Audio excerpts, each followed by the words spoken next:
Hello chess fans, this is Rick from Chess to Impress. After Rapid and Blitz in Paris in France and in Leuven in Belgium, the Grand Chess Tour moved to the United States of America for the Sinquefield Cup 2017. This is not a Rapid and Blitz event, it is a classical round robin with 10 players, so 9 rounds. After the classical Sinquefield Cup we will have the St. Louis Rapid and Blitz event with the return to the chess arena of former world champion Garry Kasparov. But that is for later.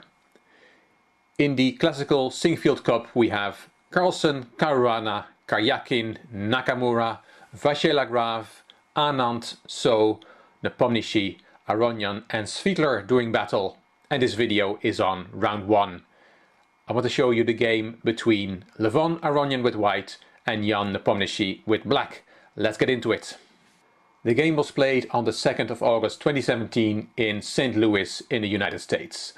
Aronian opened knight f3, Nepomniachtchi answered knight f6, c4, c5, we are in the English, knight c3, d5, c takes, knight takes, e3, knight takes c3, b takes c3 and g6.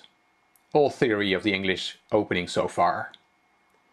h4, bishop g7, h5, knight c6, and now Aronian comes with a new move. He is a very creative player and on the 9th move he brings a novelty. Moves that have been played before here are bishop c4, or queen a4, or rook b1, but Aronian plays bishop a3. Attacking the c5 pawn. Nepomniachtchi played queen a5, protecting that pawn and attacking that bishop at the same time. And now a beautiful move from Aronian. How do you protect your bishop on a3? Well, you do that. At the other side of the board, you play rook h4. Nepomniachtchi afterwards said that he had prepared this same variation from the white side. But now he has faced it with black. Aronian mentioned afterwards, well, you don't get to develop your rook this way every day, so when you can, you have to do it. Why is rook h4 protecting the bishop on a3? Well, let's have a look. If you take that bishop, then there is rook a4. The rook swings over. The queen is attacked. Queen b2 is the only move that doesn't lose the queen. But after rook b1, the queen is trapped. You lose your queen after all. So after rook h4, Nepomniachtchi played bishop d7, queen b3 from Aronian, eyeing up the b7 pawn. And afterwards both players said that queen b6 to defend that pawn might have been the best option. But Nepomniachtchi decided to castle. And after h takes g6, h takes g6, Aronian took that pawn on b7. He said afterwards, I'm not going to chicken out here, my whole setup is to attack his queenside pawns. Taking the pawn was a no-brainer for me. And one advantage was that Nepomniachtchi now thought for 40 minutes. One variation is to take the bishop on a3, then white takes on d7 to regain the piece. And Nepomniachtchi talked about his position after the game and he said that he has knight b4 or bishop takes c3. It's all very complicated. I will not go into the variations, but it was a possibility. Another option is to play bishop takes c3 straight away. Then it's not good for white to take the bishop because there's queen takes c3 check. And let's continue the variation. After king e2, you should not take on a1. Because then there is a bishop b2 and not only is your queen attacked, there's also a checkmate threat with rook h8. So after king e2 you have to do something else. Rook a b8 is a good move and black is better. Back to the position after 13 bishop takes c3, so we should not take that bishop, but we can play with white bishop b2. And after that bishop is taken and the queen takes back. There is a checkmate threat again on h8. So f6 is possible, and Nepomniachtchi said, well, now knight g5, and it looks a bit suspicious for black, but maybe that's what he should have gone for. White is only slightly better here. Back to the game. In the end, Nepomniachtchi decided not to take on a3 and decided not to take on c3.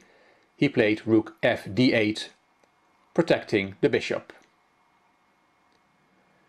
Now, Aronian has to do something about his attacked bishop on a3. So he played queen a6, protecting that piece. Now Nepomniachtchi took on c3, and we go into an endgame. Queen takes queen, bishop takes queen, and bishop takes c5. White is now a pawn up. Bishop e6, not a good move, because now white wins a second pawn. After bishop b5, threatening to remove the defender of the e7 pawn. Knight went to e5, interesting move. You should not take that knight. It looks like you just get a piece for free, because then there is the very nice bishop takes d2 check.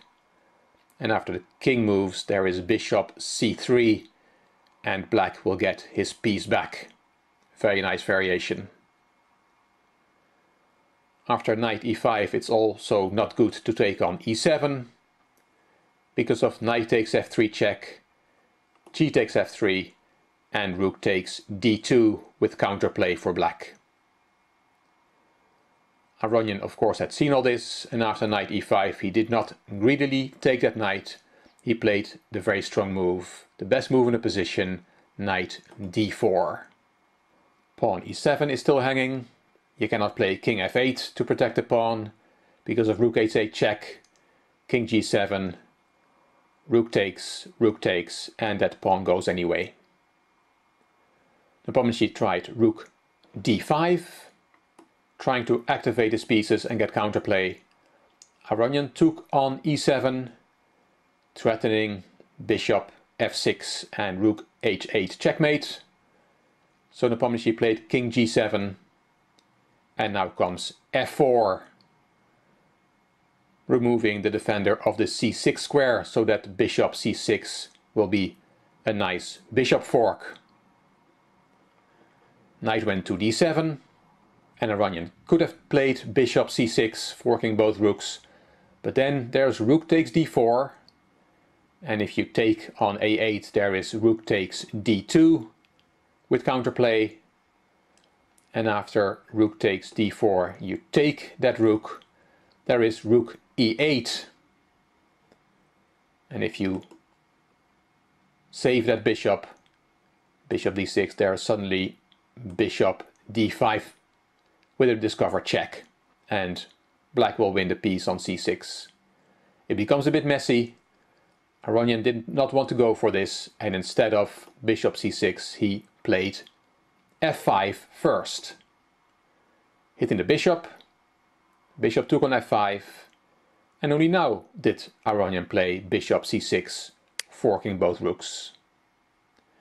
The difference is that if you now take on d4, as we saw in that previous variation with some counterplay for black, white can now take back with the rook on d4, because the f4 pawn has gone, and there is no counterplay for black.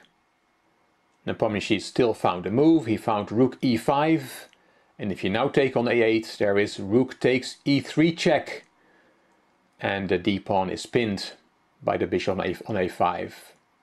So the king has to play, and then rook takes e7, and again it is a bit messy.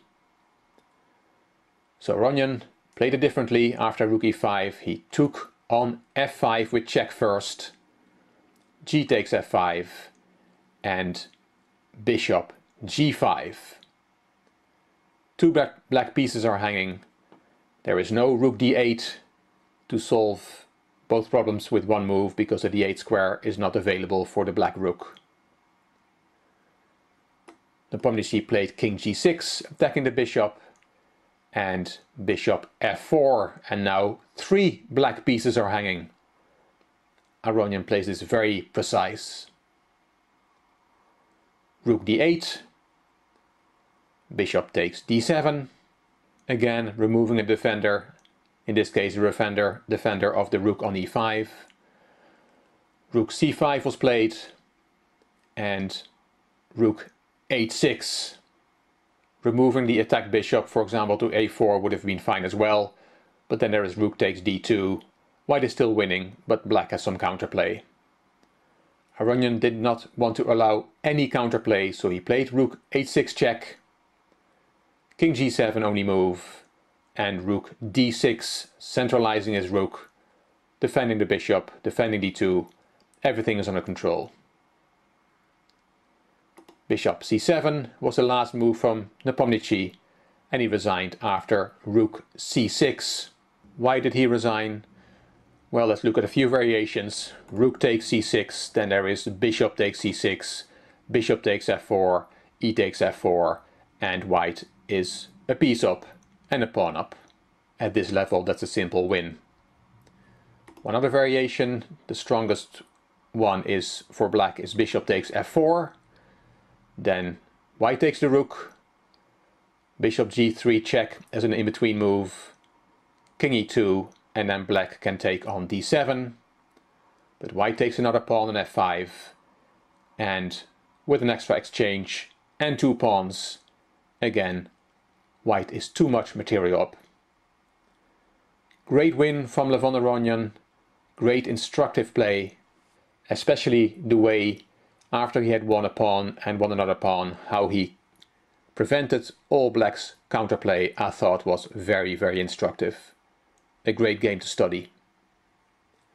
These are the results of the first round. The world champion Magnus Carlsen was black against Fabiano Caruana, and it was a draw. Anand and Nakamura also made a draw, and there were 3 wins for white. Maxime Vachier-Lagrave beat Wesley So. We saw Aronian and Nepomniachtchi, and Sergei Karyakin beat the wildcard Peter Svidler. The second round will be played on Thursday, the 3rd of August, and I will be here afterwards to tell you what happened. Hope you enjoyed this video. If you did, please give it a thumbs up. Please subscribe to the Chess to Impress channel. I'm looking forward to your comments. You also may want to check out my Chess to Progress channel. The link is in the description box. If you liked the video, it would be great if you could share it on social media using the share button on YouTube. This is Rick from Chess to Impress. Thank you very much for watching.